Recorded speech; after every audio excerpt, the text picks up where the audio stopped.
Hello बच्चों, देखिए अभी हम लोग झारखंड बोर्ड एग्जाम 2025 के लिए क्लास 12 फिजिक्स में most very very important objective MCQ question answer को पढ़ेंगे। जो प्रीवियस ईयर क्वेश्चन बैंक 2017 से 2020 तक का क्वेश्चन इस वीडियो में लिया गया है। तो चलिए वीडियो को शुरू करते हैं और सभी इंपॉर्टेंट क्वेश्चन को पढ़ते हैं जो आपके आज के एग्जाम के लिए बहुत ज़्यादा इंपॉर्टेंट है। देखिए सवाल नंबर 1 है, विद्युत क्षेत्र की तीव्रता का मात्रक है, यानी इलेक्ट्रिक फील्ड इंटेंसिटी। विद्युत क्षेत्र की तीव्रता का मात्रक होता है वोल्ट प्रति मीटर, या तो बोलते हैं न्यूटन प्रति कूलम। ठीक है, वोल्ट प्रति मीटर या न्यूटन प्रति कूलम। आगे देखिए सवाल नंबर 2, पी आघूर्ण वाले किसी विद्युत द्विध्रुव को समरूप विद्युत क्षेत्र ई की दिशा से 90 डिग्री घुमाने में किया गया कार्य होगा। आंसर होगा पीई। याद रखिएगा पीई होगा। कैसे? देखिए कार्य यानी डब्ल्यू बराबर होता है PE into 1 minus cos theta. चूंकि सवाल में एंगल 90 डिग्री है तो हो जाएगा PE into 1 minus cos 90। Cos 90 zero होता है तो हो जाएगा पीई इंटू 1 यानी पीई। ठीक है, सही उत्तर पीई होगा। बोलेगा 90 डिग्री तो पीई, बोलेगा 180 डिग्री तो 2 पीई, 180 डिग्री बोलेगा तो 2 पीई। चलिए आगे बढ़िए। अगला सवाल 3 नंबर है, 3 संधारित्र जिनमें प्रत्येक की धारिता सी है श्रेणी क्रम में जुड़े हैं तो उनकी तुल्य धारिता क्या होगी। देखिए जब समान धारिता का 3 संधारित्र श्रेणी क्रम में जुड़ेगा ना तो उसका समतुल्य धारिता हो जाएगा, जितना धारिता रहेगा और जितना को बोलेगा उतना से भाग दे देना है। धारिता सी है, अब बोला है 3 संधारित्र तो 3 से भाग दे देना है, ये हो जाएगा C/3। जितना धारिता रहेगा और जितना को संधारित्र रहेगा, धारिता सी है संधारित्र 3 है तो C/3 हो जाएगा, C/3 श्रेणी क्रम में बोलेगा। तो अब बोलेगा समांतर क्रम में तो हो जाएगा 3C, समांतर क्रम में 3C, श्रेणी क्रम में C/3। आगे पढ़िए सवाल नंबर 4, जब ताप में वृद्धि होती है तो चालक का प्रतिरोध। देखिए जब किसी धातु को गर्म करते हैं ना, यानी चालक का तापमान बढ़ता है ना तो प्रतिरोध बढ़ जाता है। ठीक है, प्रतिरोध बढ़ जाता है। आगे देखिए सवाल नंबर 5, आवेश E तथा द्रव्यमान M का एक इलेक्ट्रॉन समरूप विद्युत क्षेत्र E में गतिशील है, इसका त्वरण होगा। देखिए त्वरण क्या होगा, स्मॉल ई कैपिटल ई बटा एम होगा, जहाँ स्मॉल ई इलेक्ट्रॉन का आवेश है, कैपिटल ई विद्युत क्षेत्र की तीव्रता है और एम इलेक्ट्रॉन का द्रव्यमान है, तो स्मॉल ई कैपिटल ई बटा एम होगा। कैसे? देखिए हम लोग पढ़े हैं फिजिक्स में एफ बराबर एम ए होता है तो ए बराबर एफ बटा एम होगा, और एफ क्या होता है क्यू ई बटा एम हो जाएगा। अब देखिए यहाँ पर आवेश क्यू का स्थान पर क्या है, इलेक्ट्रॉन का आवेश ई है तो हो जाएगा स्मॉल ई कैपिटल ई बटा एम।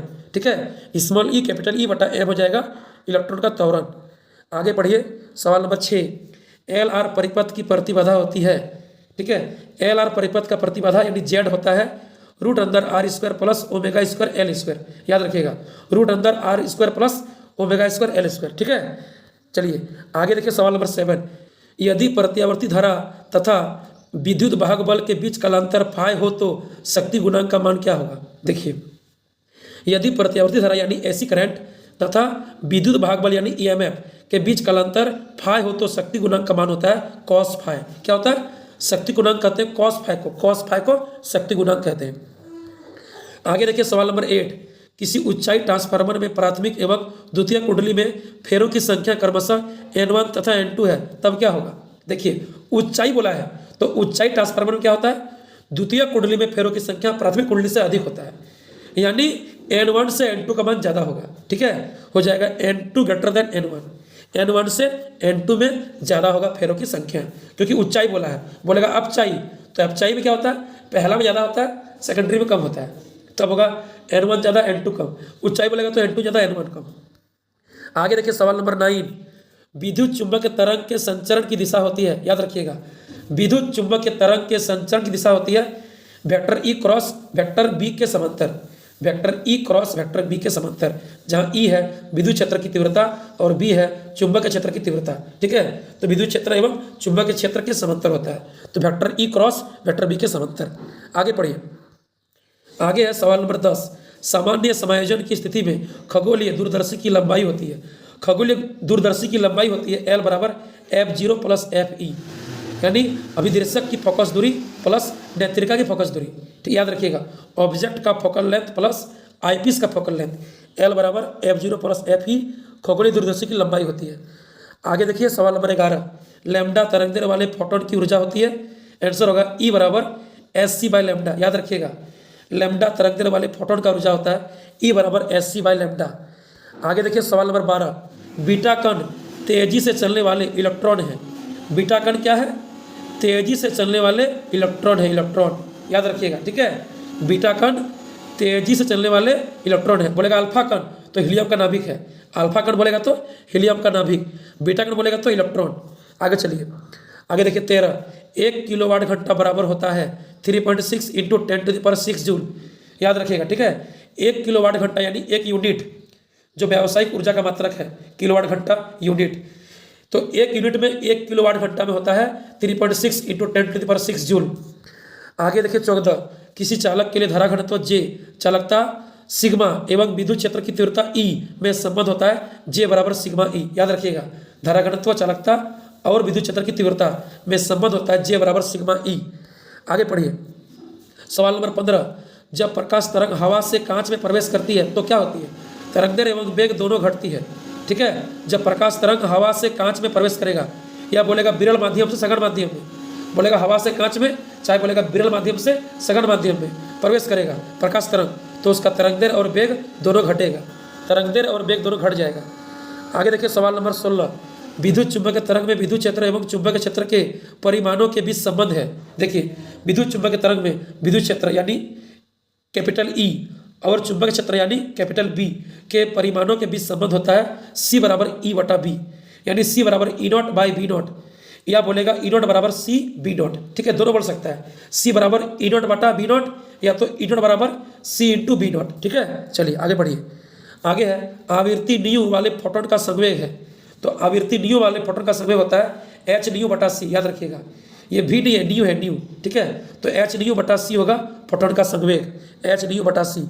आगे देखिए 18, 88 Ra 226 के नाभिक में होता है, तो 88 क्या है? रेडियम का परमाणु संख्या और 226 है द्रव्यमान संख्या। तो बोलिए नाभिक में क्या होता है? प्रोटॉन और न्यूट्रॉन, तो जो होता है परमाणु संख्या ना, वही होता है प्रोटॉन की संख्या, वही होता है इलेक्ट्रॉन की संख्या।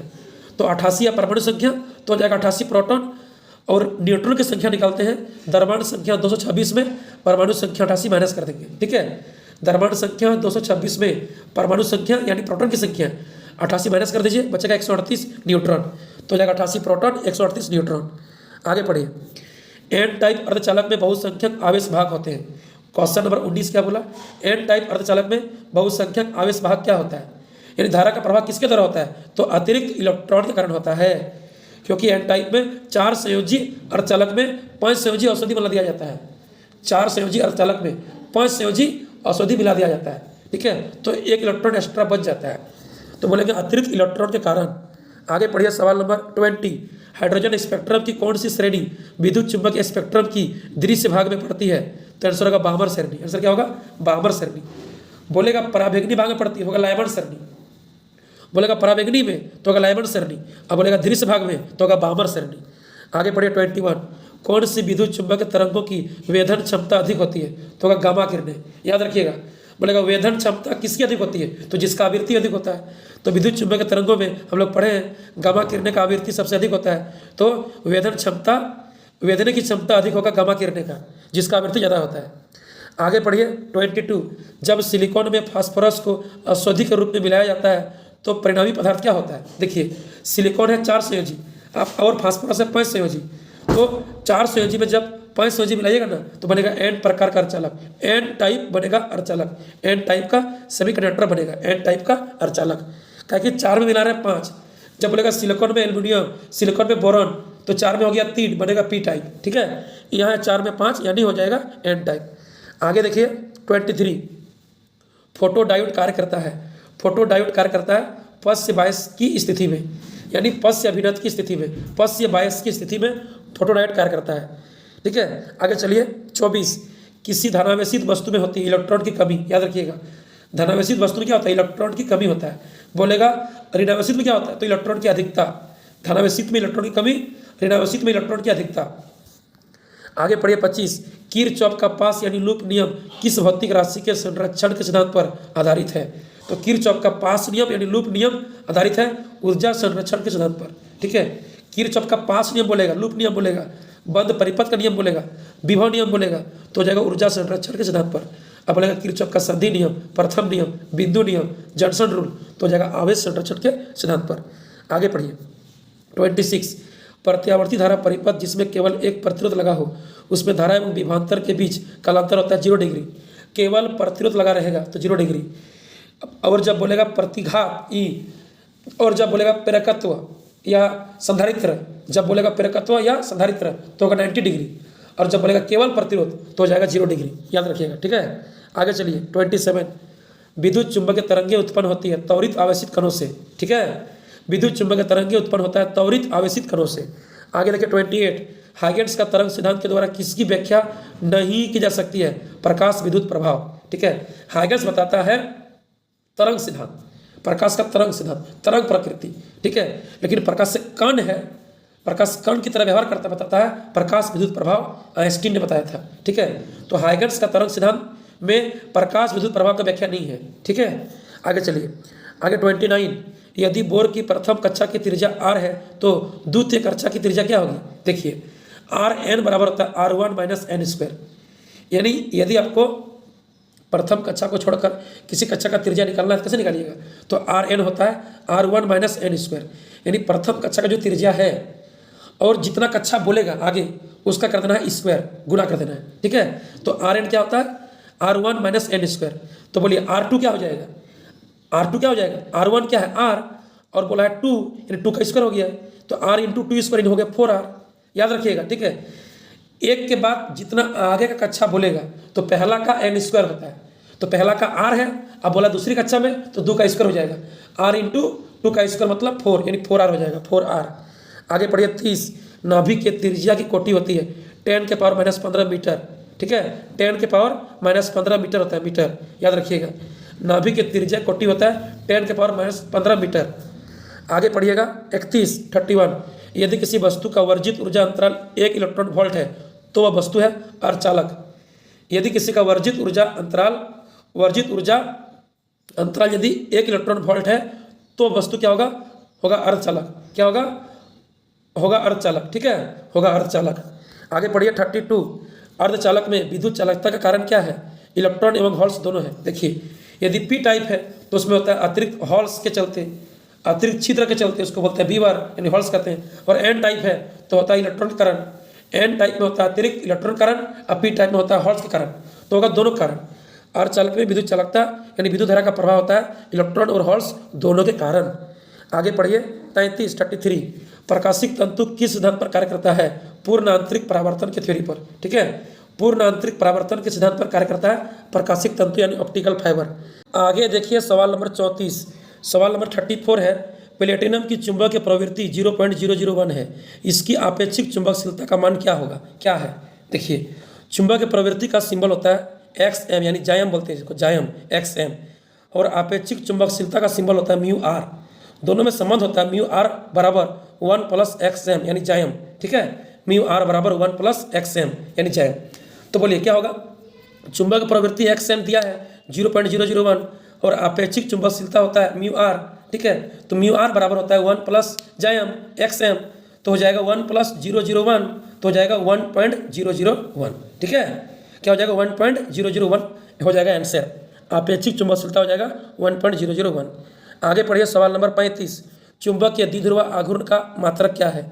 देखिए चुंबकीय द्विध्रुव आघूर्ण का ऐसा ही मात्रक होता है एम्पियर मीटर स्क्वायर या तो जूल पर टेस्ला। याद रखिएगा, एम्पियर मीटर स्क्वायर या तो जूल प्रति टेस्ला। ठीक है, ये सभी क्वेश्चन बहुत ज़्यादा इंपॉर्टेंट है जो एग्जाम में आज आने वाला है। ठीक, तो चलिए फिर मिलेंगे अगले वीडियो में, तब तक के लिए बाय बाय, थैंक यू।